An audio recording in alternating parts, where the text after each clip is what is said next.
እሺ ይኸውልህ ሞክሬያለሁ አትበል። ሰው ሞክሬያለሁ አቃተኝ ይላል።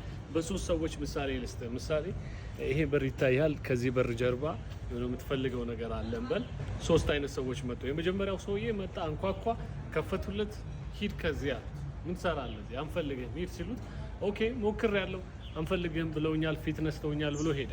ሁለተኛው ሰው ከሱ የተሻለው ይመጣል። ሁለተኛው ሰው ሲመጣ ደግሞ ሂድ ይሉታል፣ አይሄድም። እንደገና ከፍተው በር ላይ ይጠብቃቸዋል። ቆሻሻ ያመጡና ይደፉበታል። ሂድ ከዚህ ብለው ከዛ እንዴ እስካሁን ጠበቅኩ ታግሼ ጠበቅኩ፣ አሁን ደግሞ ክብሬን ነኩኝ፣ ቆሻሻዋ ደፉብኝ። እንደኔ አይነት ሰው ይመጣል። እመጣለሁ፣ በሩን አንኳኳለሁ፣ ሂድ ትለኛለህ፣ አልሄድም።